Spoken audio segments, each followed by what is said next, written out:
बर्दाश्त करके आ जाते हैं। पाकिस्तान के अंदर एकदम कोहराम मच जाता है। यह है भारत का शौर्य पराक्रम। क्या ये कांग्रेस कर पाएगी? क्या कांग्रेस करती भी नहीं। कांग्रेस तो घुसपैठियों को गले लगाती है और अपने लोगों को दुत्कारती है। कांग्रेस के लोगों ने देश के हित के बारे में नहीं सोचा है। अगर सोचा होता तो 55 वर्षों में वे भी गरीबों को मकान दिए होते, शौचालय दिए होते, बिजली का कनेक्शन दिए होते, रसोई गैस का कनेक्शन दिए होते, स्वास्थ्य बीमा का कवर दिए होते, गरीबों को निःशुल्क खाद्यान्न भी देने का काम किए होते। लेकिन भाइयों बहनों, कांग्रेस के एजेंडे में विकास है ही नहीं, सोच है ही नहीं इन लोगों के विकास की। यहां तो इन्होंने तो भारतीय जनता पार्टी में और इन लोगों में, विरोधी पक्षों में यही अंतर है। भारतीय जनता पार्टी ने तो कहा सबका साथ सबका विकास। हमारे लिए पूरा देश 135 करोड़ का देश एक परिवार है।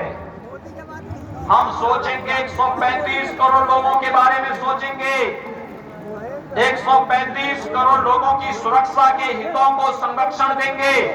लेकिन कांग्रेस के लोग तो एक ही परिवार, एक ही पार्टी, और उसके बाहर वे देख भी नहीं सकते, उससे बाहर वो किसी को जान भी नहीं सकते, उसके लिए उनको कार्य करना भी नहीं है। और भाइयों बहनों, यही कारण है जब मोदी जी ने दूसरी बार प्रधानमंत्री पद की शपथ ली तो शपथ लेने पे प्रधानमंत्री मोदी जी ने कहा 5 वर्ष गरीबों के लिए, अगले 5 वर्ष भारत के उत्थान के लिए।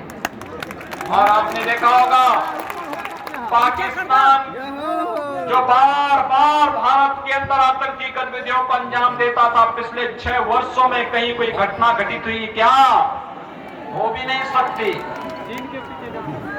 आज उसे मालूम है भारत के अंदर मोदी जी के नेतृत्व में एक समर्थ और मजबूत सरकार कार्य कर रही है। अब भारत को छेड़ोगे तो आतंकवाद की आंखों को तस्तरी में निकाल करके सामने, जनता के सामने परोसने का काम। इसलिए बात आतंकवाद भारत के अंदर करने का दुस्साहस नहीं कर सकती। आज कांग्रेस के लोग ये कार्य नहीं कर पाए। मोदी जी ने आतंकवाद के खिलाफ देश की लड़ाई को उसी मजबूती के साथ आगे बढ़ाने का कार्य किया है। और यही कारण है कश्मीर से धारा 370 को समाप्त करके आतंकवाद की ताकत पर अंतिम तीर ठोकने का कार्य। याद करिए 1952 में कांग्रेस ने कश्मीर में धारा 370 लागू करके देश के लोगों के लिए ये व्यवस्था बंद कर दी। यानी कश्मीर का कोई व्यक्ति जब चाहे बिहार में जमीन खरीद सकता है, मकान खरीद सकता था, लेकिन बिहार का नागरिक, बिहार का नौजवान अगर कश्मीर और श्रीनगर में मकान खरीदना चाहता था, उसको यह अधिकार नहीं था। मोदी जी ने अधिकार बिहार वासियों को दे दिया। बिहार का नौजवान मधुबनी के साथ साथ अगर चाहता है कि मुझे श्रीनगर में भी एक मकान बनाना है, तो वह जाकर के श्रीनगर में भी अपने लिए मकान बना सकता है। मोदी ने अधिकार आपको दिया है। एक भारत श्रेष्ठ भारत की परिकल्पना को साकार किया है मोदी जी ने।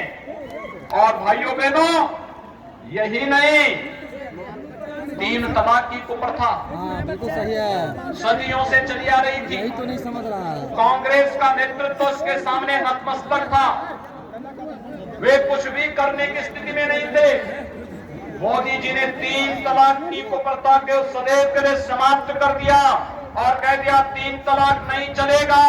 भारत के संविधान के अनुसार भारत के हर नागरिक को चलना पड़ेगा। भारत संविधान से चलेगा, भारत खबरों के माध्यम से नहीं चलेगा। और भाइयों बहनों, यह है राष्ट्रीयता का भाव, यह है राष्ट्रीयता का भाव। ये लोग जो आज रोजगार का छुंचना दिखाने का प्रयास कर रहे हैं, 10 लाख रोजगार जब इनकी सरकारें थी इनसे पूछना चाहिए तब इन्होंने कितने लोगों को नौकरी सुन लिया पहले। इंटर पास में और भाइयों बहनों, इनके बहकावे में आने की आवश्यकता नहीं। गरीबों के हित के लिए जो सरकार कार्य कर सके, सुरक्षा का कार्य कर सके, आतंकवाद और नक्सलवाद का मुंहतोड़ जवाब देने का कार्य जो सरकार कर सके, गरीबों के लिए, नौजवानों के लिए, महिलाओं के लिए, व्यापारियों के लिए, समाज के प्रत्येक तबके के लिए जो सरकार कार्य कर सके और सुरक्षा सबको उपलब्ध करा सके, राष्ट्र के सम्मान और स्वाभिमान को आगे बढ़ा सके, उसी पार्टी को सत्ता में बार बार आने का अधिकार होना चाहिए। और बिहार के अंदर जिन लोगों ने आपके सामने पहचान का संकट खड़ा किया था, उस पहचान के संकट से एनडीए की नीतीश कुमार जी के नेतृत्व की सरकार ने बिहार को उभारा है। बिल्कुल सही। आज विकास और सुशासन का एक मॉडल बिहार खड़ा कर रहा है देश के अंदर। और भाइयों बहनों, बिहार की इस नई पहचान को हमें आगे लेकर के चलना है। मेरी हार्दिक इच्छा थी अयोध्या में जब भगवान राम के भव्य मंदिर के निर्माण कार्य का शुभारंभ करने के लिए देश के यशस्वी प्रधानमंत्री पधारे थे, तो मेरी इच्छा थी कि बिहार के हर गांव का प्रतिनिधित्व इस अवसर पर उत्तर प्रदेश में हो। लेकिन भाइयों बहनों, कोरोना के खिलाफ लड़ाई मैं जानता हूं, चाहते हुए भी हम लोग इस अवसर पर ये नहीं कर पाए। लेकिन हम लोगों ने देखा होगा, आपने एक एक कार्यक्रम का लाइव टेलीकास्ट देखा है और हर व्यक्ति इस बारे में गौरव की अनुभूति करता है। अयोध्या में भगवान राम के भव्य मंदिर से प्रसन्न है ना? सभी लोग तैयार हैं? समाप्त होगा तो बिहार के लोगों को कार सेवा करने के लिए अयोध्या में आना है। अब अयोध्या में कोई गोली नहीं चला सकता। अब तो अयोध्या में आपका मेहमानों की तरह स्वागत होगा, क्योंकि जब आप अयोध्या पधारेंगे तो लोग किस रूप में स्वागत करेंगे कि ये मां सीता के मायके से जुड़े हुए लोग हैं। भाइयों बहनों, मैं आप सबका आह्वान करूंगा, 7 नवंबर को अंतिम चरण में बिहार विधानसभा के चुनाव संपन्न होने हैं और मेरी अपील होगी श्रीमान हरिभूषण ठाकुर जी को इस विकसी विधानसभा क्षेत्र से भारतीय जनता पार्टी का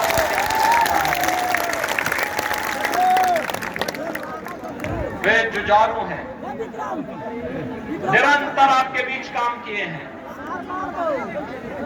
लगातार कार्य करने की पूरी,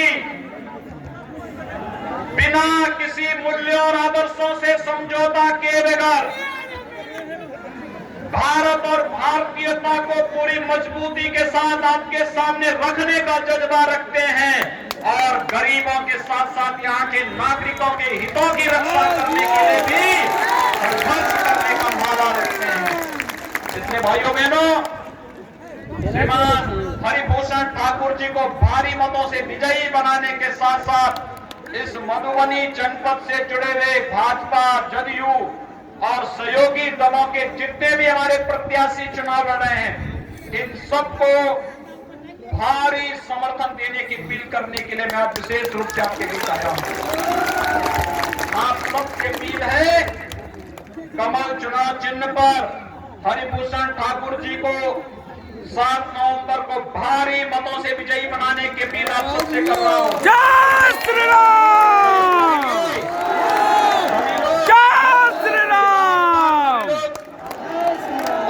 भी विद्यालय के पीछे भी बहुत सारी बड़ी बड़ी भीड़ खड़ी हो रखी है। आपके सामने तो मैदान ही छोटा पड़ गया है और माताएं इतनी बड़ी संख्या में आई हैं। इन सबका आशीर्वाद मिल रहा है तो हरिभूषण ठाकुर को विधानसभा में जाने से कोई रोक भी नहीं पाएगा। ये ताकत है, ये है माफिया के खिलाफ लड़ने की ताकत जो आपका उमंग और उत्साह बता रहा है। भाइयों बहनों, मैं आप सबसे अपील करूंगा, भारी बहुमत से विजयी बना करके भेजिए अपने नातेदार, रिश्तेदार, मित्रगण, शुभचिंतकगण सबको कहिए, एक बटन दबा करके उनको SMS करिए, मैसेजेस भेजिए कि एनडीए के प्रत्याशी जहां से लड़ रहे उनको चुनाव जिता करके बिहार विधानसभा में भेजिए। विकास और सुशासन के मॉडल को आगे बढ़ाइए। जय श्री राम। जय जय श्री राम। जय श्री राम। जय श्री राम। जय श्री राम।